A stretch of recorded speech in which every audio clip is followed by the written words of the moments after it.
out, but we've also been working on fleshing out and getting new skills for the 4 classes that we had already announced. I'll show you some of those today. So obviously, for the Barbarian, we want to flesh him out, and we knew that he needed a ranged attack. And so here's an example of Ancient Spear. Now, we don't want to turn the Barbarian into a ranged class, so this is something that feels very appropriate for him. We want to sell the themes that he's strong, he's tough, he's melee, so we had to come up with something that felt appropriate for that. Over for the Wizard, we're bringing back another fan favorite. In the same way we brought back Multi-Shot, bring back some Meteor. Meteor was also a really popular skill in D2. People liked it. We liked the gameplay of it. So we brought it back, artified it up, and I'll tell you right now, when you get some runes in Meteor, that's like just, it's 5 times the fun. Also talk about the Witch Doctor. I mentioned earlier, I alluded that we kind of want some movement options for every class. In the Spirit Walk is the movement skill for the Witch Doctor. We wanted, again, something that stays thematically consistent for every class. In the Witch Doctor's case, he's about spirits and voodoo, so a Spirit Walk ability where he turns incorporeal, he can walk around, he can walk through enemies, he can go around a corner, and then when Spirit Walk ends, he comes back and his physical form becomes teleported to wherever his spirit form is when the ability ends. It's pretty cool. And then finally, the new skill I'm going to show you today is the Monk. This particular skill is called Wave of Light. He summons a mystical bell that actually he shoots out as a range. It's kind of a combination of a melee and ranged attack. One of the things I really like about this skill is we need to differentiate the Barbarian from the Monk. They're both melee classes. In this case, the Monk, he's about combining mystic arts with martial arts. And so I like the evocative imagery that happens here. Just the concept of a mystical bell that he fires off it's very vivid.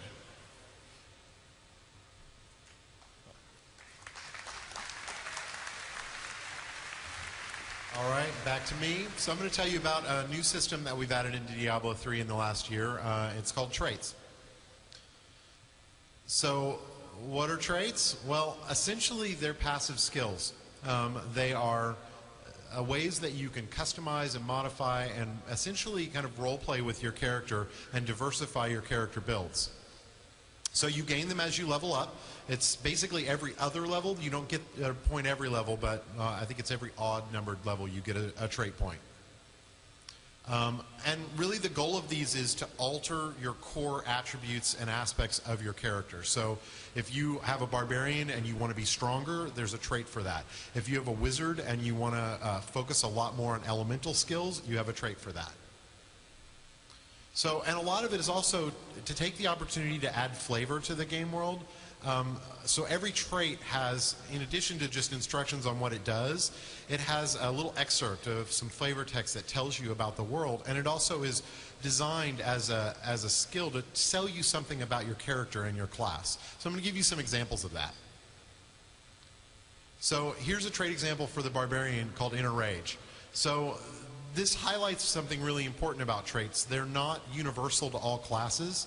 Every class gets traits that are unique to them. There's some that carry over where it makes sense, but for the most part, they're very unique to each class. So we want to sell the idea that the Barbarian not only is an angry dude, which you probably have figured that out already, but that he actually gets power through his rage. And so we have a cool name for it and also some text that kind of tells you about that. For the Wizard, a lot of the traits take on more of a magical bent. We want to make sure that we sell the idea that even when the Wizard's not casting, magic missiles and summoning up tornadoes, that there's just something inherently magic about her. So here we have a trait called Prismatic Cloak that essentially makes all of her armor spells more powerful. And it's the idea that she's just focused on this one ability such that she's amped them up. And again, we put some nice flavor text that basically sells the idea of if you choose to be this kind of wizard, this is who you are. That's something wrong with this thing. I don't know. Yeah, I think the clicker's broken. So why did we decide to do this system? Well, there's a bunch of reasons. The main one's character customization, and those of you who know and love the original Diablo and Diablo 2 know that character customization is a huge part of the game. And if you're new to Diablo, that's what it's all about. So that was a big focus for us. We used to have a system in Diablo 2 where you could spend attribute points on all your core attributes. And this system was much loved as a customization tool, but in actuality, when we looked at it, most of the builds took the exact same points in the exact same areas, even across classes. And so we didn't really feel like it was a good customization system. So traits was really specifically to address the removal of attribute point spending. So as I mentioned before, you want a strong barbarian, somebody who hits really hard, maybe he's really tough. There's traits for that. You can take legendary might, which increases your strength. You can take iron skin, which gives you more actual armor. But let's say you want a berserker barbarian. You care more about attack rate, hitting the enemy before they can hit you back. Well, there's traits for that that can increase your attack rate, can increase the power of your debuffs on enemies. So more variety equals more builds. Every class now has roughly 30 traits, and those traits you can spend between 1 to 5 points in them. That adds up to roughly right now about 90 points per character. And when you consider that you can only get about 29, 30 trait points, it's a lot of customization. So even if we look at this and decide, well, maybe this is too many traits, we'll just reduce the point spending in it because we want to keep the customization really high. So, and one of the last reasons that we really wanted to do this is that there was always a bad decision to make in the previous skill trees where you knew that a passive skill like this, if I take this, it gives me more armor. Well, that's a good skill, and mathematically it makes sense, but math kind of sucks. Like, this is, if Diablo is the active skill, then this guy's passive. Like, I want to spend points in Whirlwind. I don't want to spend points in more armor. So by separating the passive skills from the more active attack skills, which are now completely take up the skill system, we get a much better decision point. Yes. Awesome. Glad you like it. So the last thing is making numbers awesome. So how do you make math cool? Well, we tried to set it on fire and put skulls behind it, and that makes it pretty cool, but it wasn't really enough. So a lot of the design behind the trait system is, if we're going to have you take a passive trait, I don't want it to be like, oh, if you take this trait, you get 0.1% more armor. 0.1% doesn't sound very awesome. So for us, it's like, no, it's a big number. It's 25, 50, 100% more. Whatever number basically sounds cool when we get it. So we're really working on the system to make sure that these don't feel like weird numbers that you're not sure what to do. Diablo customization is very straightforward. The idea is very, simple to grasp, and that's important to us. So we don't consider the system done yet, so I love to share kind of our process with all of you. What's on our to-do list? Well, the UI is not awesome, and it's okay for me to say that because I designed it. So I'm not, maybe my UI artist I can probably, but he just does what I say. So it's just a grocery list right now, and it's not very fun to use. Gaining them every other level isn't perfect. It may be fine, we may ship with that, but right now it feels kind of like, it feels a little weird, like you don't almost know when your trait points are going to show up, and that doesn't feel awesome. So, and there's probably too many of them. Like, when I talk about making numbers awesome, if you go and play with the trait system, because it's fully playable on the floor, you're probably going to say, hey, I thought he said the numbers were going to be awesome. This just seems like too much decisions or too low in numbers. And the truth is, you're probably right. Like, we're looking at that now and saying, maybe we didn't quite get it right. All right, I'm going to pass it back to Kevin.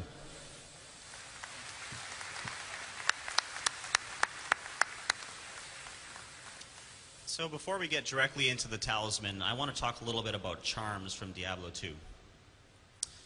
So the charm system, if you're not familiar with it, was a very simple cost-benefit thing, that there was these objects that would sit in your inventory. They take up some of your inventory space, but they would give you a wide variety of bonuses. So this was good. We liked the concept behind the system, and we liked the charms themselves. But what it led to was people keeping as many charms as they could and keeping a tiny bit of inventory space. And we didn't think that that was a great choice to have to make. And you couldn't really resist taking the charms because they augmented your build so well. So, how have we solved this? The talisman, click, there we go, is a dedicated inventory for your charms.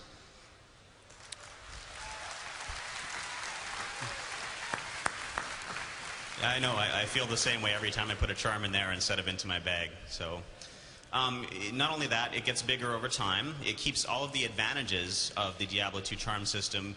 You have more charms than you can fit in there, so you still have to choose, pick and choose which ones you're going to have to augment your build. So now that we had a better spot to put your charms and a much nicer spot to put your charms for your sake, we wanted to work on the charms themselves. So how have charms evolved? Well, the bonuses for charms in Diablo 2 were very, very incredibly varied. There was almost no sort of bonus that they didn't have. And in Diablo 3, we're going to have them concentrate on your core attributes. So this is very much about customizing your build, about augmenting, what weaknesses you have and or making your strengths better, etc. So the charms are going to be a core part of your build, so they're still very important. And there's different tiers of them in the game, so as you go forward, you're going to be playing with your charms a lot. As you choose new skills, you'll be choosing different charms to try to make up for the options that you chose. And that is the Talisman.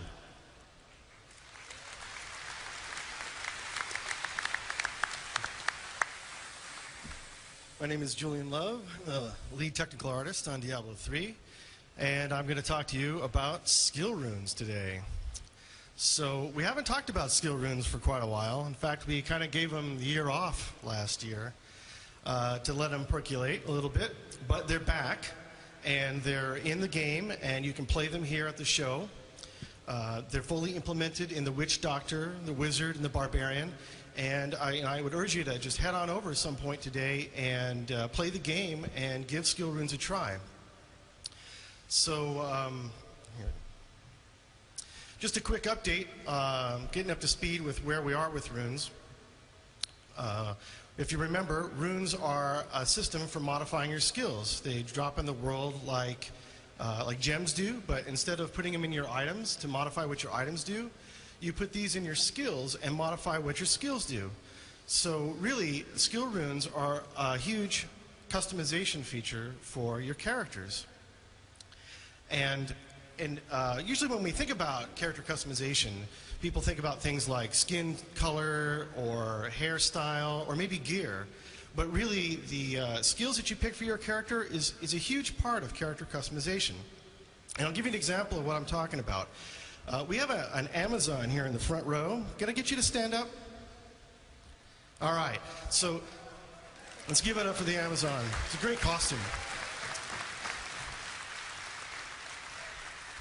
But you're not just any Amazon. You're a Spirazon, right? Or are you a Throwazon? That looks like a Spirazon to me. Okay, great. So that's an example of what I'm talking about. She's not just an Amazon. We didn't just make sorceresses and barbarians. We made Spirazons. We made frenzy barbs. We made Nova sorceresses, things like that. So we're really going to blow the lid off of this idea with skill runes by providing a whole lot more builds. Now, how many more builds are we going to provide? Well, I kind of get curious about this. So I enlisted the help of some programmers to help me out because I blow things up for a living. And they came back with this outrageous number. It's huge. I'm going to help you out with it. It's 96,886,000,000, blah, blah, blah, blah, blah, roughly 97 billion builds per class. Okay, so that's a really big number. It's kind of hard to wrap your head around it. So let me kind of clarify exactly what we're talking about. Okay, so this is the number of skill combinations with runes that you can have per class. This does not include things like traits, gear, dyes, charms, anything like that. This is purely active skills. Okay? So you're really going to be able to come up with just a ton of different kinds of class combinations. But it's not just about numbers. Skill runes are going to provide a whole lot more. And one of the key things to keep in mind here is that skill runes don't just change what a skill does, they have the potential to change the way it looks. Now, originally, we really weren't thinking about having having different graphics for every single skill rune choice